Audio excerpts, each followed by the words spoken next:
So let's talk about purchase versus lease. Is there one that's better than the other for a practice? We tell every healthcare client, look at all your options. Look at options to purchase, look at options to lease, negotiate on options to purchase, negotiate on options to lease, and then compare the two in a detailed purchase versus lease comparison. I think it can be easy to get into the mindset of I own my house, so I need to own my practice real estate. Yeah.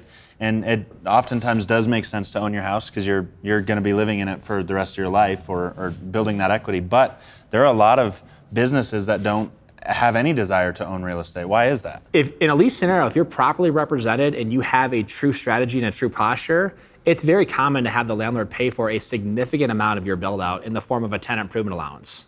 It's very common to have a landlord give you a free build-out period to where you're not making any payments when your space is being designed, going through the permitting process, and then when they're actually constructing it. It's very common to have a free rent period once your space is ready to be occupied.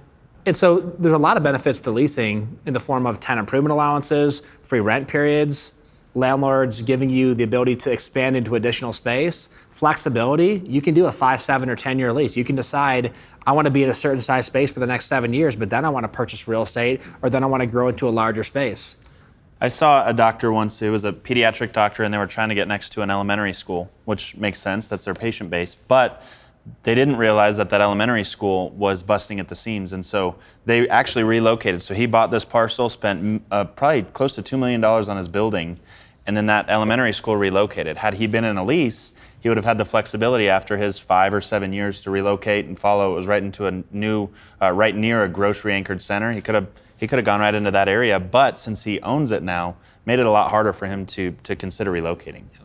Well, I think you also have to consider what phase of the practice are you in right now. If you're a startup, it doesn't make sense for you to tie up all of your resources in a building, especially when you're looking at the cost of having to equip it. You're going to be building it out, which we know healthcare practices typically are one of the higher cost build outs. You're going to have some working capital, technology. There's a lot of expenses on the startup side that in many cases, if you can get the landlord to cover some of the cost of getting going when you first start out, that's a huge benefit to the lease versus the purchase. Absolutely. There's a big benefit to purchasing where you're paying yourself. You're not paying a landlord. But depending on what your growth plans are, if you want to do multiple locations for a dental or a veterinary practice, a lot of times that practice, the profitability of that practice is much higher. So rather than sinking a bunch of money into your real estate, if you can take that money and put it into future practices, a lot of times that makes sense. Yeah. Another consideration is, which location are you going to be the most successful in? Mm-hmm. If you have an option to purchase that's in an inferior location, maybe you have to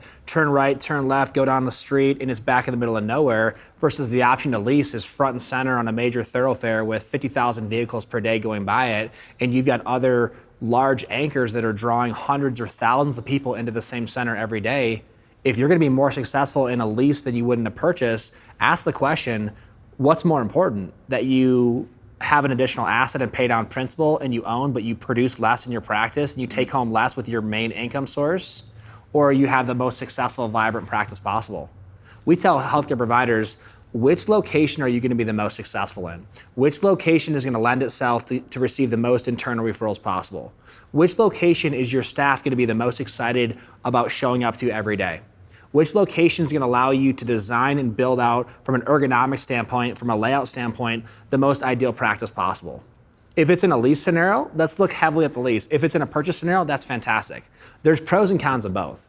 In a lease scenario, landlords pay for a portion of your build out. They give you a free rent period in the form of a build out allowance. They give you a free rent period once your space is completed. It gives you flexibility to decide to relocate in 5, 7, or 10 years. A lot of times you have the ability to expand into an adjacent space. There's a lot of benefits to leasing property. A lot of times you're borrowing less money. You have more flexibility for the future. It can be an easier exit strategy.